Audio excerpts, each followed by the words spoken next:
Hello all you Powers of Grayskull fans. Sorry episode 117 of Masters of Grayskull is running late, but here it is. Enjoy. This is Man-at-Arms, and you are listening to the Masters of Grayskull. Thank you, Mr. Gary Chalk, as Man-at-Arms from the 2002 He-Man and the Masters Universe cartoon series for giving us that promo. I'm, of course, TFG1Mike. Joining me is OptimusSolo. Hello, sir. Hello. We just want to put this at the beginning of every episode for Masters of Grayskull. We dedicate every single episode of this to the memory of Dean Stephan.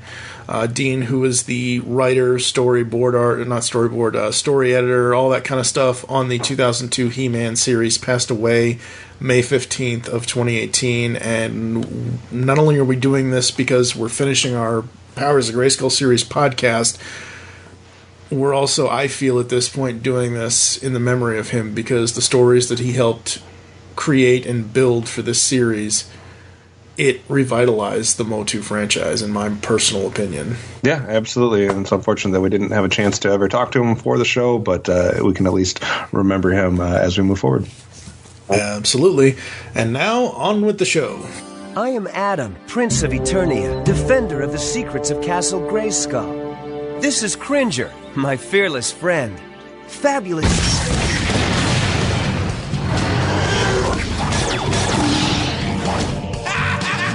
By the power of Grayskull! I have the power!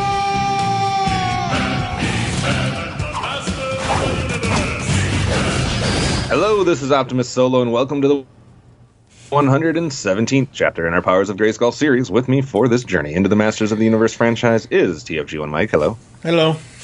Are you ready to return to Eternia, sir? Yes, I'm ready to go back to Eternia.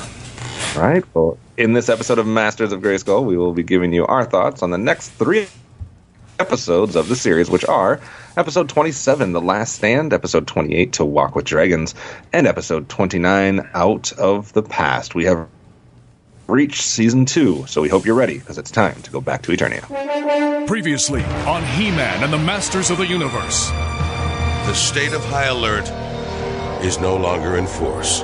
You are to immediately report to your hometowns and villages for a well-earned leave. And so they scatter. Now go conquer. Perhaps Prince Adam could be of some assistance. Oh, Duncan!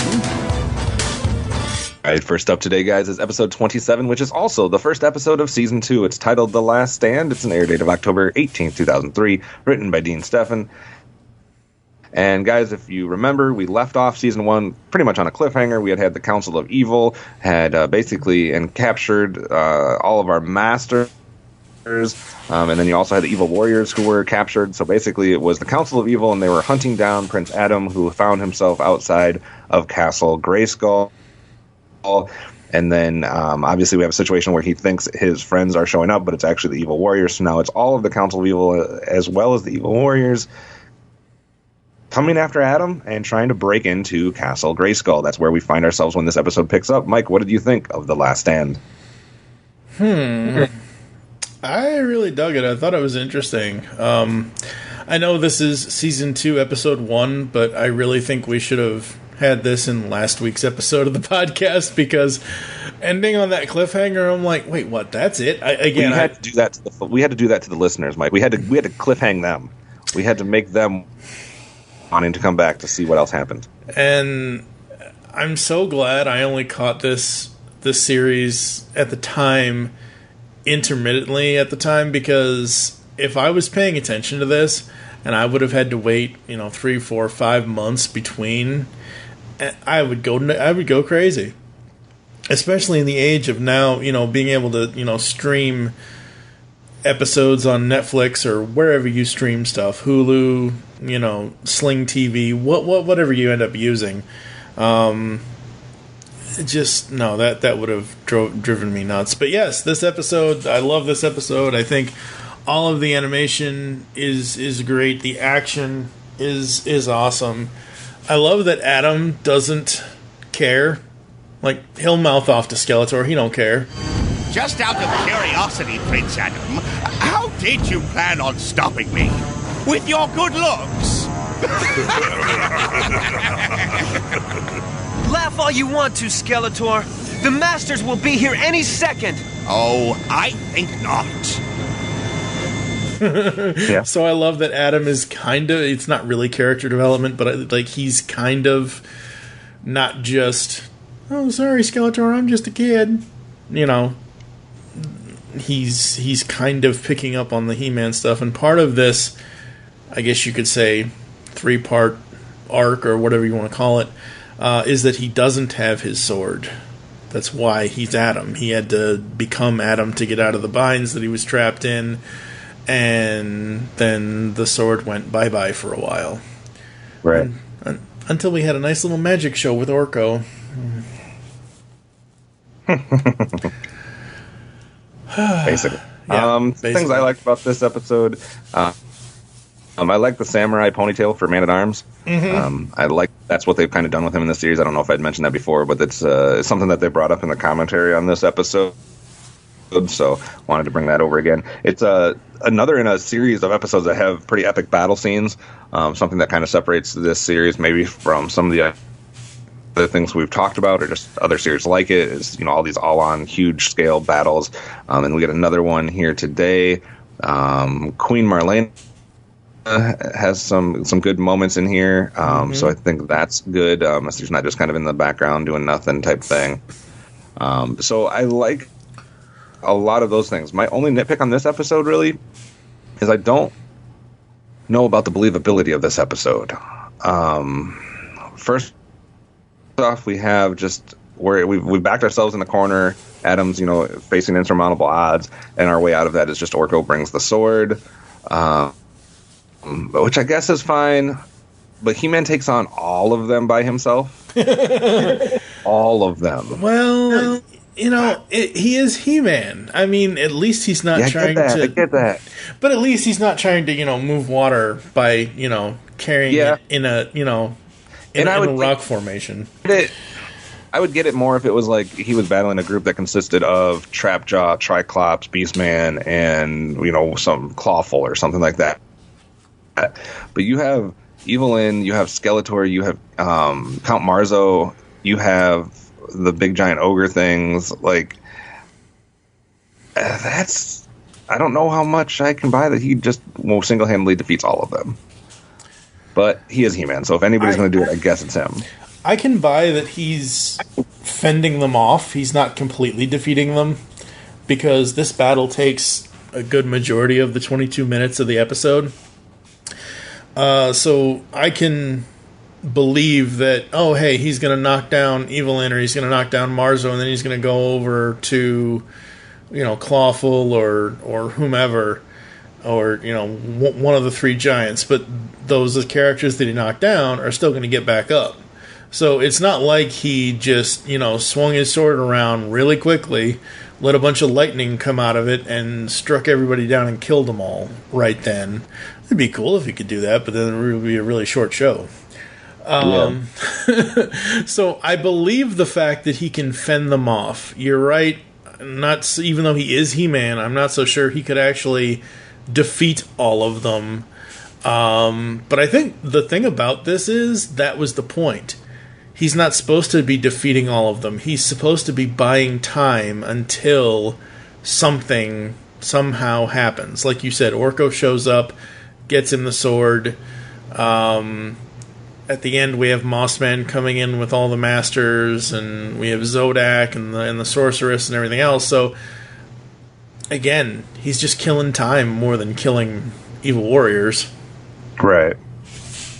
So, because by the time all the good guys show up, the bad guys are like, I think we're gonna go home now.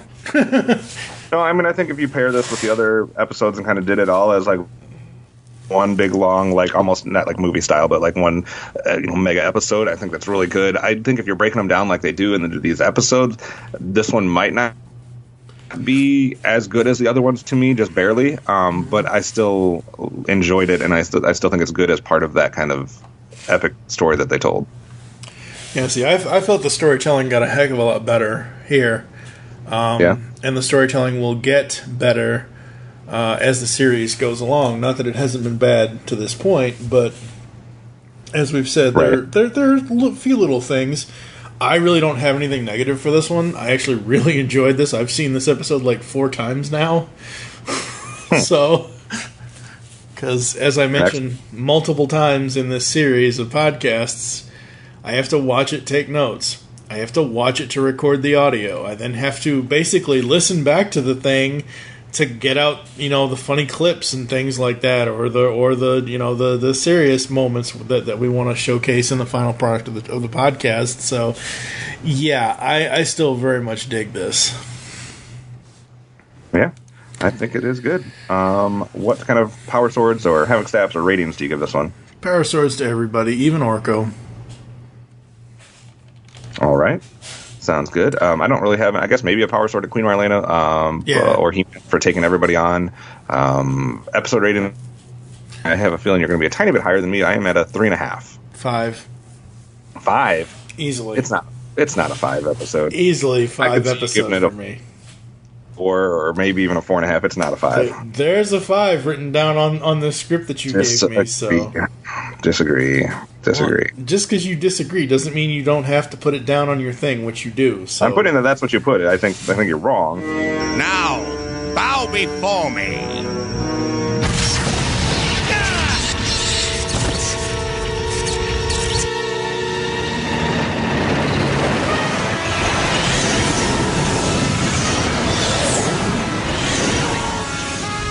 I thought Skeletor got rid of them.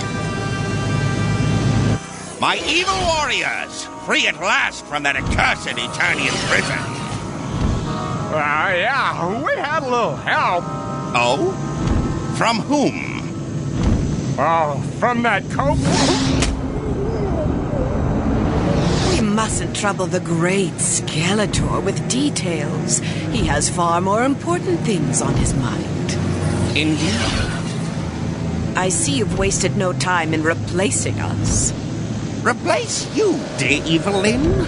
Why do you think I went to all the trouble of retrieving Count Marzo's amulet, freeing Evil Seed, and gathering the others? Good question. It was for the express purpose of avenging your capture. And avenge it I did. Even as we speak, those so-called Masters of the Universe are locked away inside my dungeon. You did all that for us? I doubt it.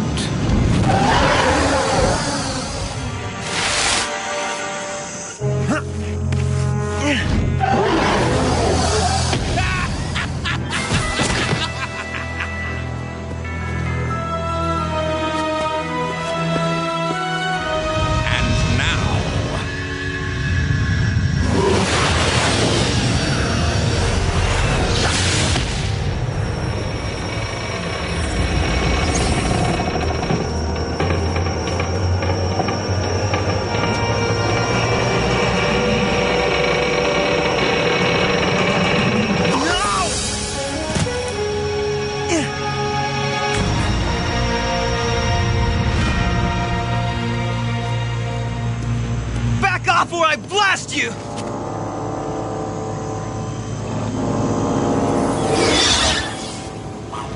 It's not nice to take what rightfully belongs to others. But then, like father, like son. Now, be a good little prince and return that. Scared? Oh, petrified. I think the previous episodes were better than it, but such is life. Mike gives it a perfect score. It's not a perfect episode, but we will move on. Coming up next, we're going to walk with some dragons. So, Randor is forming a new council? Mm-hmm. Even as we speak, representatives from the far corners of Eternia are heading for the royal palace. Should this council prove to be a success, Randor will have an even stronger power base and be that much more difficult to thwart. All right, guys, up next is episode 28, To Walk with Dragons, October 25th, 2003. Dean Stefan, when King Randor calls for an international council against the threat of Skeletor, the villain plans to attack after the obstacles of the dragons are removed. All right. So basically what's happening is King Randor has called an international council. We're seeing a lot of different species or races or whatever you want to call it from previous episodes that we've already come into contact with. Kind of a representative of each one of those is joining King Randor at the palace. They're going to kind of form this council to combat Skeletor. On Skeletor's side, though, they have these animals, which they call Serpentators, that they are going to send over to the castle. But they can't do that unless the dragons are removed. So they use Stinkor to remove the dragons, and then the Serpentators can go towards the Royal Palace. Mike, what did you think of this He-Man G.I. Joe crossover? My favorite line out of this is, "Okay then, Stinkor, you can go back downstairs now."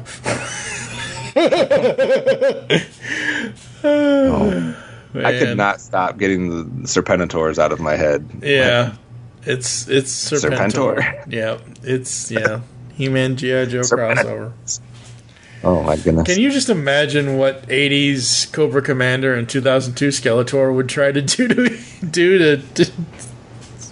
I think that'd be good. Yeah, that would be good. Crossover idea. No, on a side note, can I go on a rant here? Sure. I'm kind of over the weird ass crossovers between properties that have nothing to do with each other, just because they're from a certain time period, or just because they're popular in the now, or whatever the case may be. I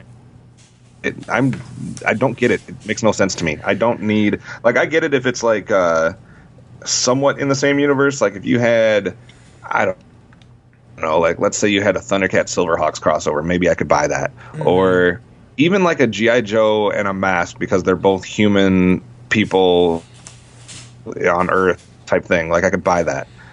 I don't need any more of the comic book Marvel DC characters crossing over with things like He-Man or Transformers or G.I. Joe or things of that nature. Like that makes no sense to me. Okay, so you haven't read this, and no, it's fine. It's fine. I may just end up cutting all this out and putting it in another show, but probably not, because I'm lazy. Here's the thing. Yeah. IDW Publishing has the publishing rights for Transformers, G.I. Joe, Mask, Gem, most of the ROM, and the Space Knights, Visionaries. And when they were doing these things, they had a Visionary series that crossed over with Transformers. All this stuff was to end the Transformers universe, to basically say, hey, we're ending our 13-year run, and we're going to have all these characters interact with each other, like G.I. Joe interacted with Mask, and vice versa, and whatever else. The thing with Motu is that ever since Motu was a thing, it's always been He-Man versus Superman, or Skeletor versus Darkseid, or something. It's for the last 30, however long it's been. It's always been a thing. It always will be a thing. But that's fine in fantasy fiction. That's fine in like some random podcast where people are just riffing. No, I don't need to see that in reality. No, but see, I don't need to see Superman and He-Man together ever. You just don't get it. You just don't get it. It makes no sense. He-Man is not even on the same universe as Superman. Superman is on Earth or on Krypton. He-Man is in Eternia. They would never cross paths.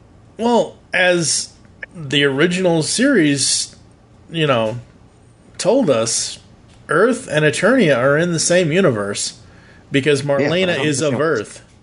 Okay, but you don't even read the comics. But it makes no sense. It's a comic thing, and that's another reason why I don't like comics. Like, why do that? Like, why have stuff cross over into other worlds? To tell an interesting story. No, it's not. It's almost like a cash grab. You're literally just trying to grab fans of something else and bring them into your property, and it's cheap. It makes from a story standpoint, it would never make sense. It's like, hey, there's a bunch of people that are diehard He-Man fans. We have nothing to do with He-Man, but we're going to cross over onto this Superman, and then we'll get those readers and we'll get those viewers, and then we can capture them, and maybe they'll stick with us. It's a cheap cash grab.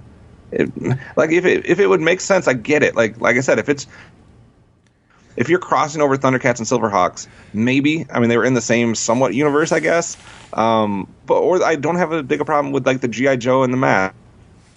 Like they could possibly coexist in the same realm. But when you start messing with things that are otherworldly or things of that nature, like that's when I just don't get it. Okay, I understand your point of you think it's a cash grab, and it potentially is, because they still sometimes make follow-up series, like Batman TMNT.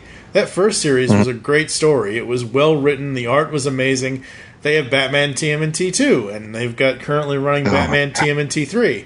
Batman TMNT 2 was, again, another great, cool story. It explained how each of the universes collided, and, you know, it worked. So stupid. I think you just need to give it a try. It's so stupid. You just need to, okay, the only one I've ever really asked you to try is He-Man Thundercats, because that's that would even make more sense than some of the, like, it's like, oh, Star Wars is big and Harry Potter's big. We're going to have a comic that has Harry Potter and Star Wars characters together, and we're going to make some rinky-dink story to make it explain and make it sense and all this other stuff. When it's like, no, they're different worlds.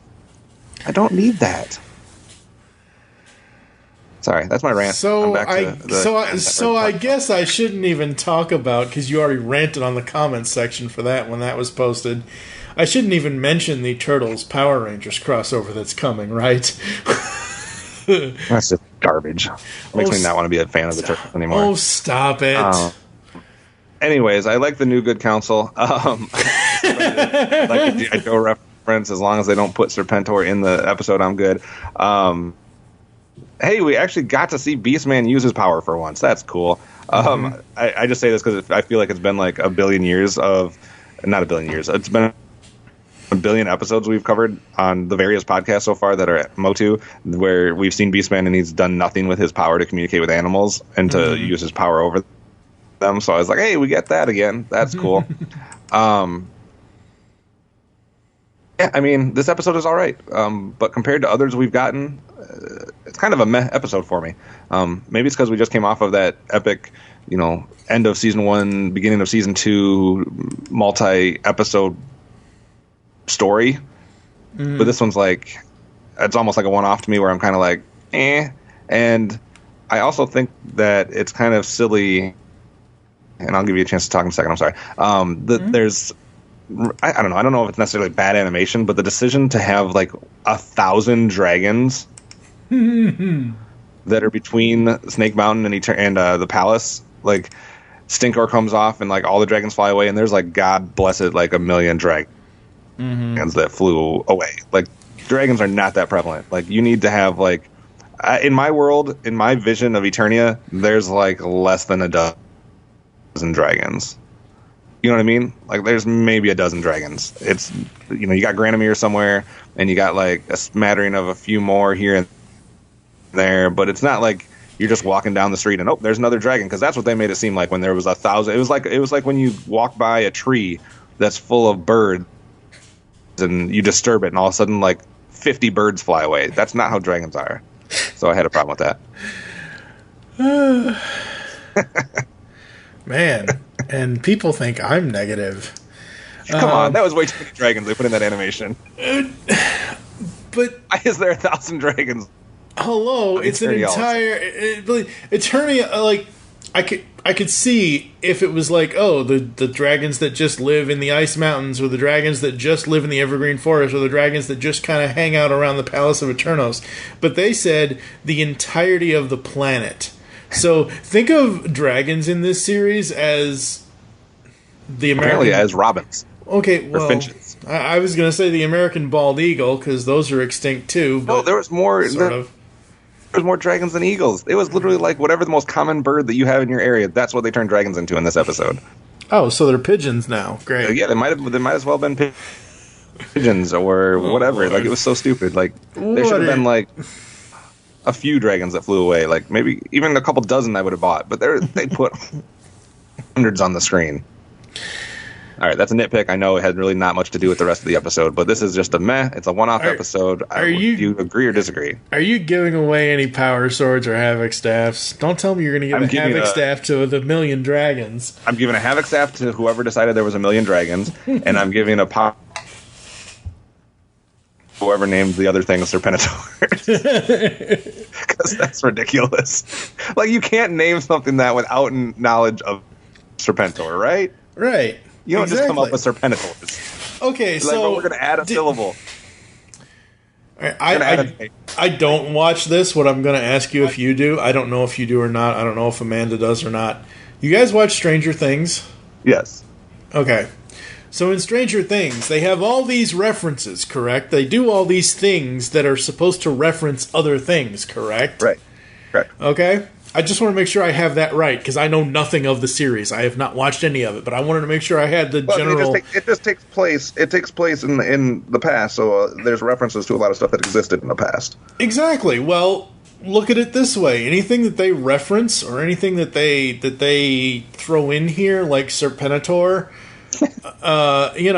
it's an homage. That's all it is. We've talked about homages for like the last 10 or 11 years we've been podcasting together, and all of a sudden you're not okay with those anymore. No, I said it was a power sword to whoever named it Serpentators. I just think it's hilarious that they're like, we're going to add an A, we're going to add one syllable, so it's not a complete ripoff of the G.I. Joe thing, even though we're clearly ripping that off. I am going to give a power sword to Orko. Because Orko was really cool in this, because he basically faced his fear, and that was awesome. And he had to go with Stratos, and he had to do this little magic thing for the dragons to show them the Serpentor minions and whatever. Also, obviously, He-Man. He-Man always gets a power sword. Yeah. Did you say what your rating was? Nope, I'm holding it captive so I can reveal it at a specific time. Okay. Like right now. It's a 3.0. Yeah, I'm at a 3.5, so just a half. You've come back to Earth, thank God. Oh, stop it!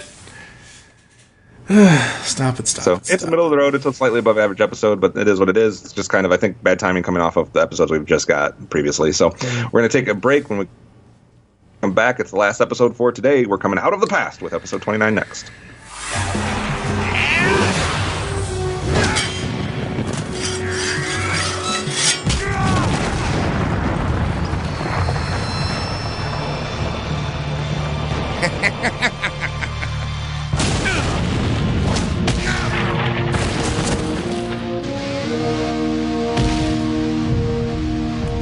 All right, He-Man. I know when I'm beaten.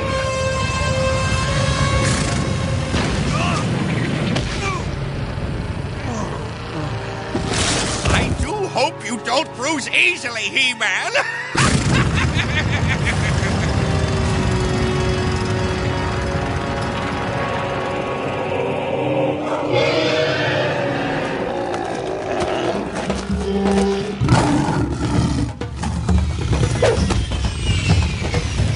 I'll catch up with the convoy and see that they get back to the palace safely.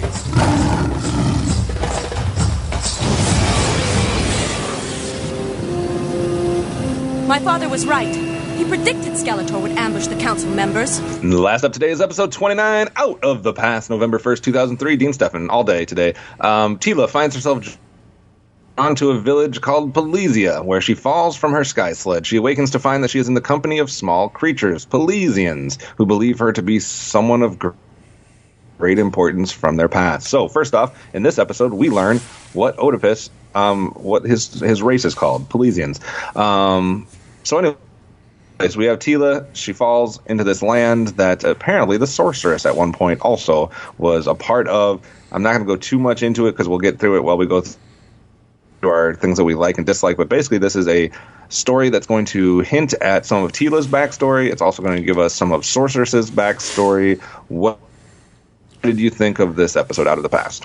Man, I dug it. I thought it was great. Another great episode. I'm already going to give it a 5. It's one of those things where story drives this series, and this was one of, if not, I think this is. We had mentioned a couple podcasts ago about the sorceress, and you had said something about wanting to know her origin or whatever. It's right here. this is the beginning of that arc. Well, it's the beginning of learning about her past and Man-at-Arms' past and whatever kind of a thing. Right. And I really... Go ahead.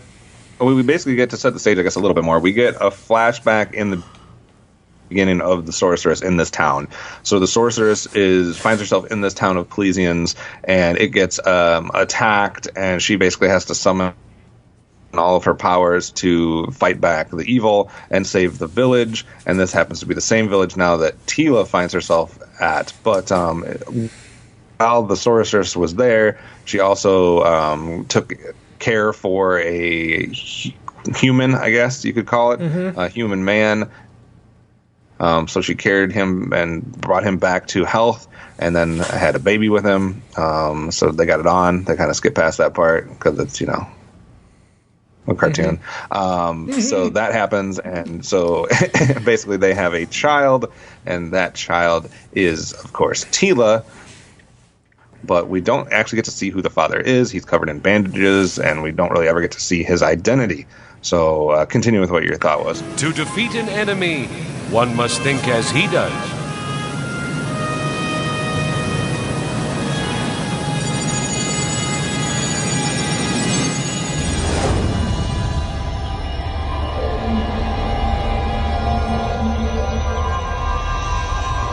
What is it, Tila? Oh, nothing. I'll meet you back at the palace.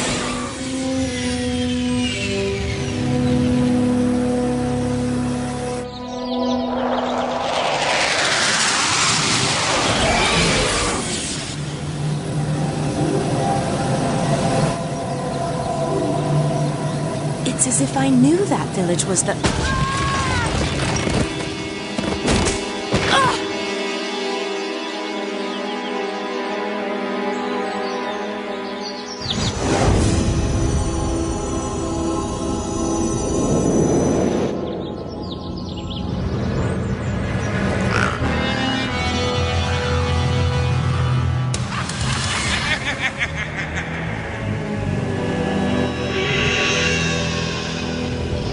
It's a big deal. The Kulatok convoy got away. They weren't even carrying any Eternium we could steal. They're members of the Eternian Council, which Skeletor, in his wisdom, seeks to destroy. Precisely. Randor seeks to use the Council to widen his power base. Well, two can play at that game. I too shall widen my domain by conquering villages and cities throughout the land. Behold!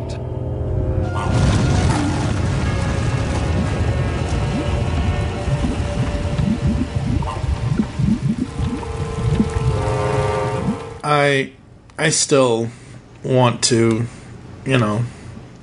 believe that it is Man-at-Arms. It's specifically said that it is not Man-at-Arms in the commentary. So he vaguely resembles Man-at-Arms, but a different person planned. But then obviously since the show gets canceled before we ever get that, we don't get to see what they had planned for season 3, which was going to reveal the identity of Tila's father. Yeah. I do dig this. I think it's great. Again, character focus, development, backstory, taking an episode and focusing it on Tila. It's not just about He-Man. It's not just about fighting Skeletor and stopping his potential takeover of Grayskull. And we learn that Oedipus / Stinkor is the Gorilla Grodd of this universe, because he's the only one out of his tribe that is evil. Because he turned on his tribe and almost made them all die, or get captured or whatever. So that was interesting. But I do like to bring that back as a reference that we get to see Oedipus again instead of just Stinkor. So it kind of is giving us all kinds of angles on that story. We get the Sorcerer's backstory. We get Tila backstory. We get Sorcerer being a complete badass. This is probably the most we've got to see her actually do, even if it wasn't a flashback of her younger self, but she is kicking ass and taking names. I love that there's a moment in this episode. I love how Adam doesn't even ask questions. Somebody literally just says, a friend of ours is needed, and boom, he transforms into He-Man. Like, he doesn't even care. He's like just minding his own business, and somebody's like, hey, we need help, and it's like, boom. by the power of Grayskull. I'm He-Man. He doesn't ask, doesn't do nothing. It's just like, okay, I've been through this before. I'll turn into He-Man real quick. Yeah, I thought it was funny that thing that was shooting the... I don't know what we're going to call those things. That's probably my least favorite part about the episode was the those like goo things that they were fighting. Oh, the goo boners, yeah. Like, I would have rather them be like something actual, like, I don't know. But anyways, they're shooting their goo, and I love that they catch Tila's hair against the rock, and then they have to cut her hair to get free. And it was pretty slickly done as far as how they did it with the animation. It was kind of quick and everything, and that was kind of cool. He-Man's like, oh, sorry, and she's like, oh, I kind of meant to go short. I love that her hair seems like it's the exact same length, though, after that. It doesn't seem like it's and my only Snake Mountain moment is curse this series for not finishing it. And not being allowed to finish. Because I want to see the culmination of this story. Yeah, that's... Yeah. Power Swords, Havoc Staffs, or other notes in this episode? Power Swords for Tila, He-Man, Sorcerer, Skeletor, and Man-at-Arms. He gives his out very willy. It's not willy-nilly. Hey, how often did I give Tila a Power Sword way back when? So, you know. I agree with you as far as Sorceress. I give Power Sword to Sorceress. So, she's my one. How about a rating? You were to give it a 5? Yep. All right, I'll give it a 4.5. Just a tick below you. I don't think it's perfect because of those gooey monster things and a couple other things, but it's pretty damn good. But I do love He-Man's line, burn them and break them. So, end on a positive note, a 4.5 and a 5. Season 2 is off to the races. And that's where we have it today. So we're going to take a break, and when we come back, we'll let you know what's coming next. Man-at-Arms, come to Grayskull. At once. Because the world needs another movie podcast. The Geekcast Radio Network presents for your listening pleasure the Cinema Geek. Hosted by Amanda, Kevin, Matt, and Dan. Each week we dive headfirst in the landscape of movies as we discuss movie news, play movie games, go in-depth on reviews, and even have a top 10 countdown or two. Also, don't miss our director retrospective series, where we review noted directors' movies film by film. Bottom line is, if you love movies and love podcasts, you need to experience the Cinema Geeks. You can find us on iTunes, Blog Talk Radio, or GeekCastRadio.com. On the Simplistic Reviews podcast, we talk movies. We talk TV.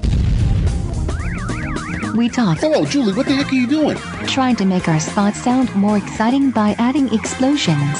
Yeah, I'm pretty sure you could have got the point across with sound effects, not the real thing. Car. Download the show on iTunes or at simplisticreviews.blogspot.com. I'm sure your insurance company will cover that. No, they won't. No, they probably won't.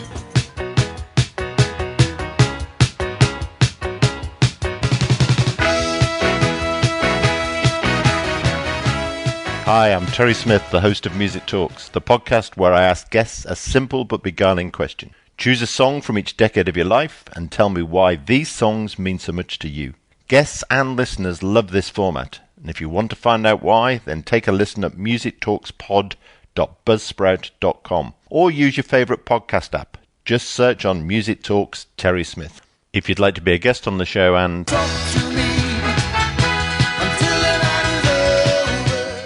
then send me a tweet at Music Talks Pod. I look forward to doing some music talking soon.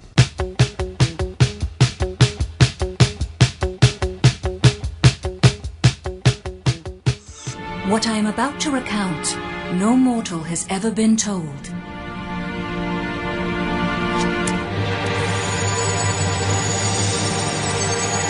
It was many years ago. The isolation of these walls had become too much for me to bear. I longed to walk amongst Eternians, to hear the laughter of children. Skeletor's evil had not yet infected the land. The power of the Elders was secure within the crystal chamber.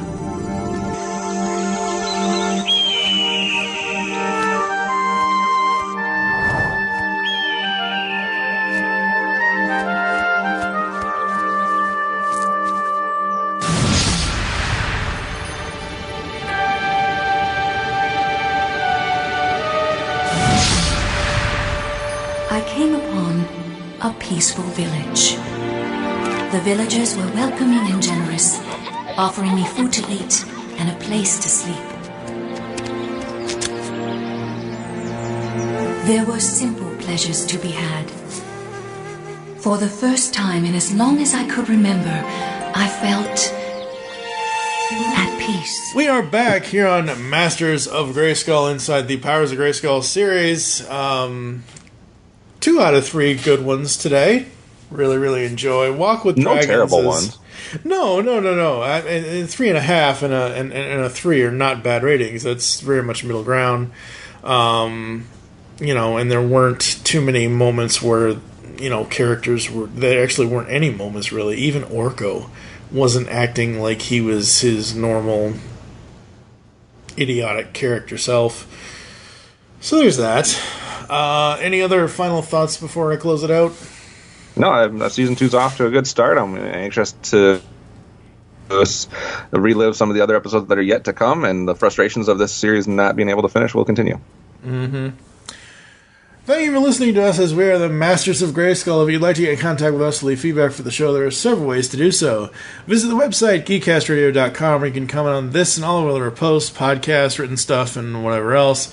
And here are all the ways you can listen to us nowadays. Apple and Google Podcasts, Spotify, and of course, the home of where our files exist is Spreaker. You can also find us on Stitcher, TuneIn, any other podcatching app, but we prefer the ones that I just listed. I often ask Steve recently, I'm like, does anyone even still use TuneIn? Like, I haven't heard that. Anyway, leave us feedback in iTunes, even though iTunes is kind of defunct now. It's still on Windows PCs, but you can still leave us feedback on there, so please leave us a review there. Follow us on Twitter, at Geekcast Radio is the network. Twitter, at Powers of Grayskull is for the show. I'm at TFG1Mike. What is your Twitter? At OptimusSolo, and you can weigh in on the debate on crossovers. Oh, God, stop. Become a fan on Facebook. Go to facebook.com/Geekcast or Radio Network. We hope you enjoyed the Grayskull goodness today, and don't forget to join us in our next adventure when we will take a look at the next 3 episodes of He-Man and the Masters of the Universe, which are Rise of the Snake Men, Parts 1 and 2, and then we've got The Price of Deceit. So this is kind of depressing. Rise of the Snake Men Part 1 is episode 30 of the series. We have 10 cartoons left in this series. Until the new series.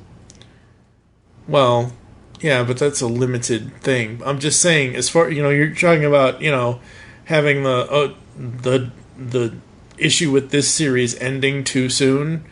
We've only got 10 cartoons left in this series. Like, oh god, it's too damn soon. For now, I am TFG1Mike with Mr. OptimusSolo. For a minute there, I thought you were going to say Mr. Optimus Prime. That's somebody else, Yeah. By the power and for the honor of Grayskull, we all have the power. But I got something you're gonna really like.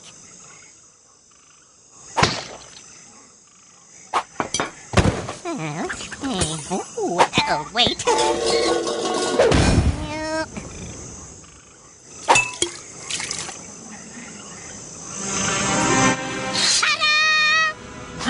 My power sword! By the power of Grayskull!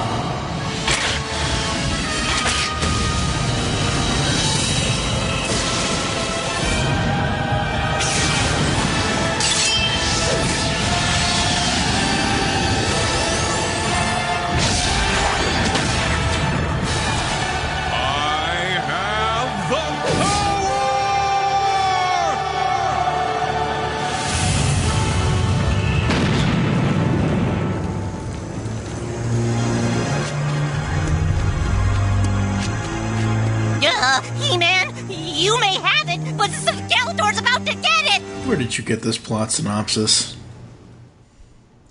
That is the worst plot synopsis I have ever seen in my entire life. There's not good plot synopsis ever anywhere. It's like, oh god.